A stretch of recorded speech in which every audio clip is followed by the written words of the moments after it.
Muy buenas tardes, honorables magistrados de la Corte Nacional de Justicia. Mi nombre es Emilia Cañizares. El día de hoy vengo en representación de la parte accionante.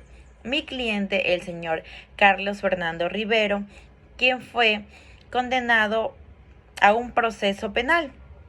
El mismo que fue bajo una sentencia de casación. Esta fue emitida por la Sala de lo Penal de la Corte Provincial de Pichincha. El día de hoy, señores magistrados, vengo a interponer una acción extraordinaria de protección debido a que se han vulnerado los derechos bajo aquella sentencia de mi cliente.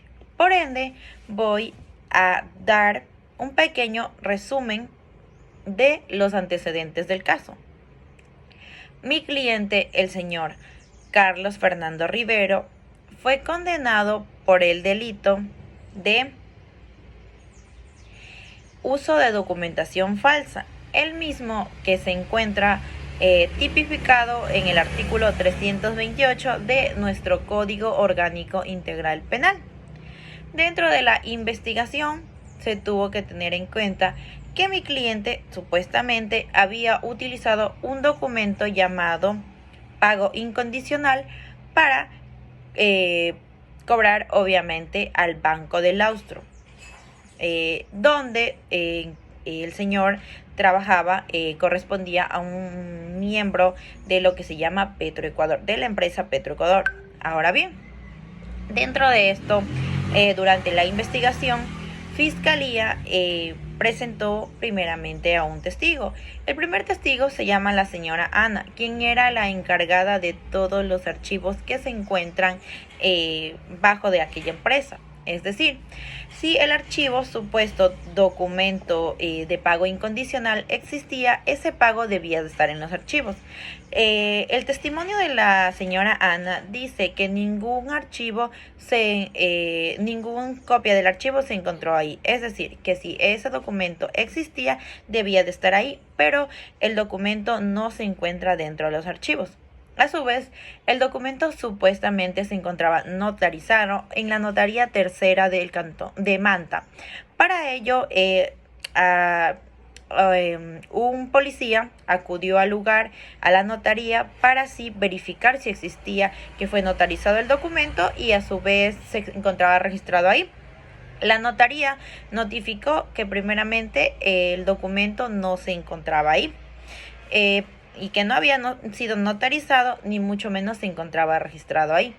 Tomando estos antecedentes en cuenta, se realizó un peritaje en el mismo que el perito menciona que más bien no existiría un uso de documentación falsa, es decir, que el documento no es falso, más bien nunca existió el documento.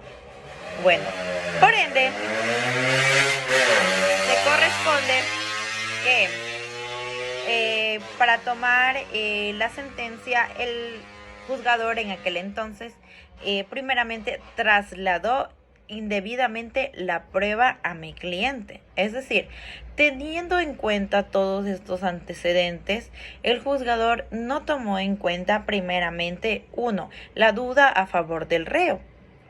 Trasladando todos estos, como anteriormente mencioné, hacia mi cliente. Es decir, aún así teniendo estas testificaciones y más o menos, él no utilizó la duda a favor del reo para estar convencidamente que el señor utilizó documentación falsa.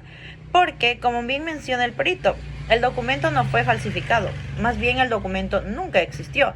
Y al no existir ningún documento, se consideraría que nunca utilizó documentación falsa y por ende mi cliente no debería de estar condenado por este delito.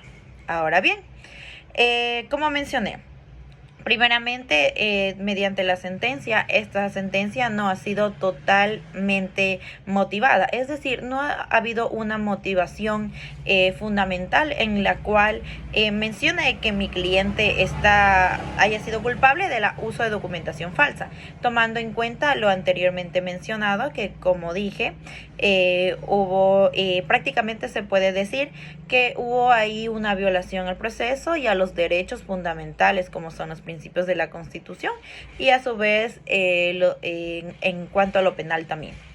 Por ende, también se menciona que los derechos de mi cliente han sido violentados. Es por eso, señores magistrados, que estoy el día de hoy presentando la acción extraordinaria de protección para sí.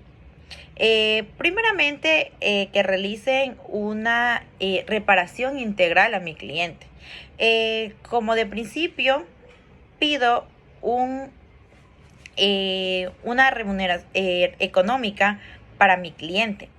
Es decir, pido una indemnización económica hacia mi cliente por estar privado de la libertad hasta entonces. Además, pido que se atribuya alguna medida en la cual él pueda tener asistencia psicológica, tanto como para él como para su familia, porque tenemos que entender que el señor está privado de la libertad y ha sido también tanto para él cambios como para la familia. Entonces, un apoyo psicológico para cuanto él poder asimilar esta privación de la libertad que ha tenido y a su vez su familia poder aceptar.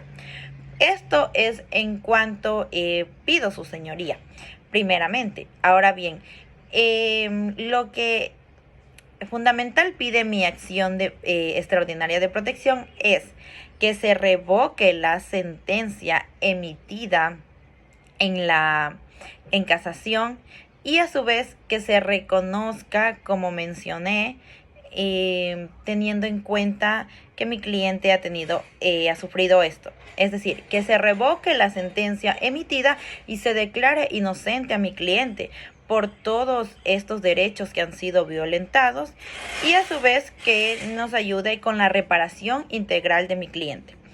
Esto es en cuanto, estimados magistrados, puedo el día de hoy mencionar. Y como para finalizar, menciono que por favor mi petición final sería: 1. Nos ayude con la reparación integral de mi cliente, los puntos anteriores mencionados. Y 2.